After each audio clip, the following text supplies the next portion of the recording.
Good day, fellow investors. So every Monday evening I train swimming and apnea at the local pool. Always good to do some training, but every time we rest for the 25-50 meters, depend on what we are doing, I get stock pick ideas. And I asked, okay, people, give me your stock picks, and here those are.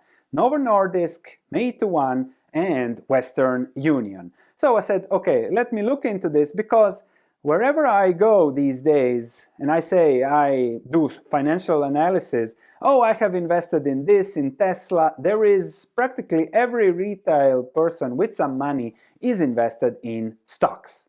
And when it comes to these businesses, how can I add value there? I think we can discuss it from a risk and reward portfolio structuring perspective.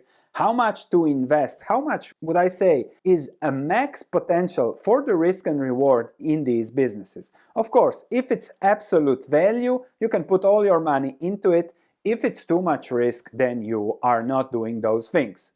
By the way, if you want to see what I'm doing really based on value investing, fundamentals, most, etc., check my research platform in the link in the description below. We have free portfolios, various strategies, and let's see whether some of these businesses could fit those strategies.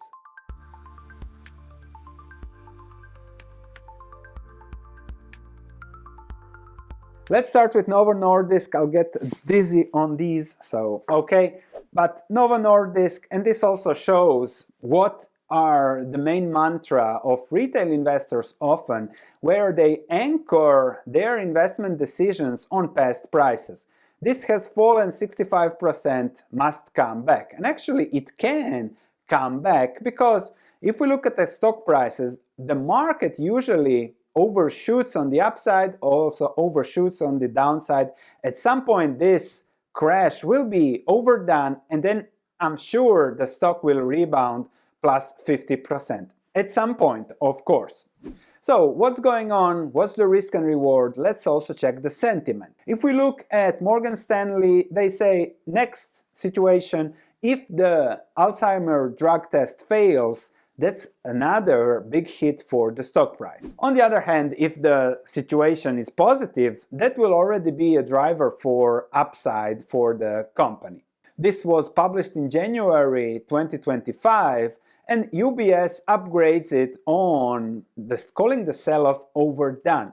That was 11 months ago. So very, very interesting. I've asked my very smart assistant to just give me a quick update on what the market thinks. So Morgan Stanley downloads, others are pretty more positive within, for example, Jefferies 76, that's the plus 50% upside. If we look at the averages, targets 45 to 70, average is 59, but these are big discrepancies. However, these discrepancies should be normal for the pharma business, because when you look at the pharma business, everything looks still great, however, it's highly competitive. And given the competition, given the prospects there, it's very difficult to know what will be the situation a few years down the road. You can see here how even the company had to adjust their cash flow projection by 50%. So if they cannot predict that correctly for the next 12 months, how can we? Nevertheless, the trend is extremely negative for the company. But if you look at their innovation, if something of this is the next great drug that will drive, then you can expect another 4 or 5x.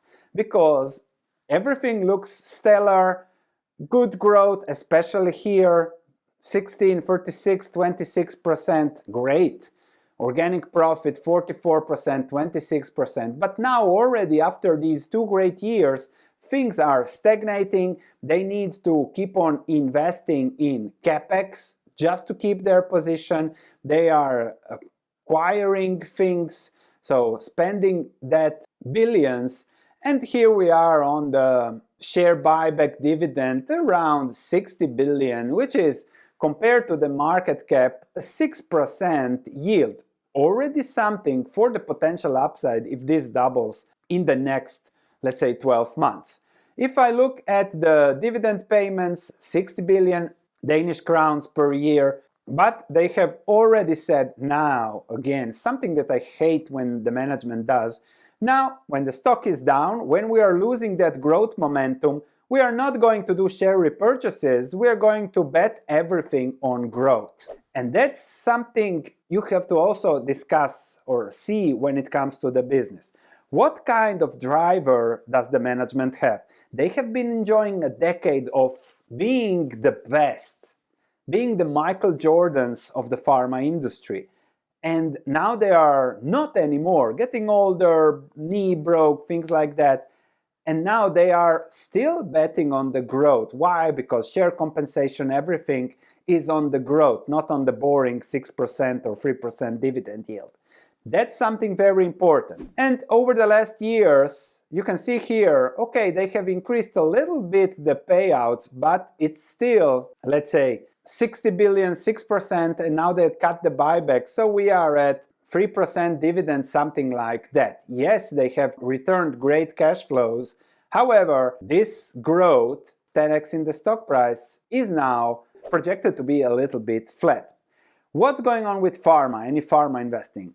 High competition, pricing risk, also government risk, competition risk, need of constant innovation. You don't know who will invest the next miracle drug. Hard to guess the fundamentals. There is the yield, however, which is something likely to stay, build around that yield. However, put that into a risk-reward perspective. Okay, this is what I get, no buybacks anymore, 3%, so no great fundamentals, let's say. Good risk and reward. If there is, again, something that catches up, this will go up. If not, this will continue to go around. From a portfolio perspective, you must put the volatility there in check, because would I ever put 20% of my portfolio in this now? Absolutely not. 2 to 3%, and then you have 10 to 20 situations like this, then you might play around that portfolio. You are, however, also diversified. Diversified is protection against ignorance. Can we know how will this business look like in 5 years? We cannot. We can assume it might look great, it might not look that great. That's something we have to accept. Maybe 2%, then if it goes lower and the yield is still there, the fundamentals are still there, everything looks great, you double down, then you have already a 5% fundamental yield. With pharma, that's always high uncertainty, high volatility. Expect volatility when it comes to the next stages. No matter what anyone tells you, accept the volatility, implement, gain from it, and that's how you should approach this investment. This is the best I can give you. Not even the management knows what the business will look like in 5 years. That's pharma investing, not my cup of tea, exactly because of that. So the next time someone asks me about pharma stocks, I'll give them this situation. Next business, Western Union. P ratio 4, dividend yield of 10%. This must be value. Plus, look at where it was, look at where it is now. If it just goes back, that's a 3x for me. Looked a little bit at their presentation. You go to slide 104 from the Capital Market Day. Okay, they have had their targets, except for the stock price that got hammered in the last years. They say they will not act on pricing anymore, thus keep the profitability. Intermex, they have bought it, and some other growth strategies. They want to hit 5 billion in revenues. All good. They are going away from the retail transfers and going to more digital and consumer services. They expect to grow that, and 20% growth, 30% earnings per share growth going forward. If they grow, let's say 7% per year to reach these 30% over the next years, the P ratio will not be 4, will be 12 at least, and that's your 3x plus the growth 4-5x potential. They are expecting 1.7 billion of cash flows, dividends, great returns. They will do M&A to grow. So all looks good. M&A strategy, 6 million customers, Intermex added, things like that. All looks positive, and from their presentation the feeling is this is the bottom, now on will just go for growth. Two questions from the analysts. Okay, so first, uncertainty about 2026. They will give guidance when it comes to the earnings for 2025. So what is that, February? The free cash flow, the opportunity of buying back stock, that has been a terrible idea over the last 5-6 years because the stock hasn't trended. So the question was, do you use that cash to buy back stock, to make acquisition, things like that? They say we are, or they have to be, much brighter for Western Union's future than the market is. Another follow-up question, how will this margin evolve over 2028? And this is perhaps the key question. When a manager says we intentionally did not give guidance, it's because they don't know, depending on the competitive environment. So they hope it will be okay, but they don't know. It's impossible to know. And if you look at the situation, decline in revenue, declining in net income, goodwill can be impaired. Now they will add another 400 million on goodwill on the Intermex. That they have dealt a little bit, and now we're going higher, perhaps even higher.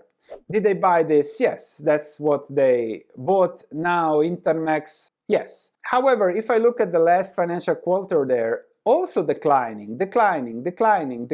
So again, they bought this to grow revenues, some profits, but in general, if I look at the free cash flow available for reality, okay, there is the 500 million per year.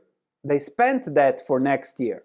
So less buybacks, less dividends in that year, or they're going to borrow to pay dividends. That's the trick there. Because free cash flow, if I assume the free cash flow also for acquisitions, then it's not 1.7 billion, it's 600 million, which gives you the 10% dividend yield. Maybe. That is what the market is pricing in. The market is pricing in a dividend cut because these acquisitions are a sign of desperation, trying to keep the company alive. Why? Look at the competition. This is Wise going up, up, up. And this is how you make money, not on transactions. In the future, this is the future of transfers. When you have the money on the account, that's how a bank makes money, not charging crazy fees on the transfers. And that's the situation. The business model is dead, and people have been saying this for longer. However, sooner or later the business will die. 3,000 agents for Intermex, adding on that agents. Our parents are around 70 now. Each of them has a smartphone. Thus agents are gone. Apps is the future. Wise, things like that. Huge competition. Something will still work, but that growth is extremely risky. There is the debt. So I'm missing that margin of safety because they have already spent or said they will spend my next year dividend and buybacks. So that's something that is very tricky there. Again, from a risk and reward perspective, if it works, you have a free 4x. If it works, plus the 10% dividend. If it works. If it doesn't work, you might lose another 50%. If there is a dividend cut, issues, competitiveness, and I'm looking at these payment processors, even Fiserv, we are seeing a lot of competition, things like that, pricing issues, and that is also something that might weigh on Western Union. So, not comparable to this, no margin of safety. I prefer something fundamental that gives me more safety when it comes to that. Missing the long-term edge that's usually not priced in with the market. Here the long term is priced in by the market, and now it's a bet on whether it will be better or not. It might, I'm not saying it might not, just giving you the risk and reward.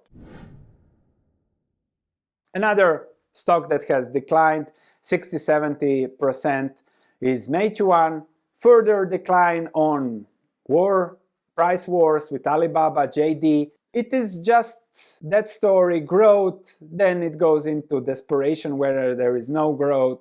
The same will happen with AI now. And it's just another highly competitive environment. I'm looking at Prosus, food delivery. Everybody is in the food delivery business. But a good business, steep moat, sharks in the moat, I want it to be untouchable. Pharma, fintech, food delivery, no moats. Price wars, lower margins, growth, you are spending that on growth to acquire. But if there is any kind of growth, then can be a boom. And that's why I always tell to my swimming buddies, why don't you just go to the casino, put it on red, and you have a 2x maybe, just like that. That's also similar here. We must look at thousands of these companies to maybe find a few of them to have something significant with less risk. For now, high risk, high reward is how I would categorize these businesses. Impossible to know. And impossible to know is not a strategy to build your long-term wealth. You can have fun, like most of the retail investors are having fun. Now everybody is invested, everybody made some money, everybody is getting that, okay, now I need to make the next money. I made my money on Bitcoin, on Tesla, and things like that, Nvidias. And when it comes, okay, next, that party unfortunately stops, and then you lose everything, and then you don't talk about stocks. That's the cycle. See you at practice.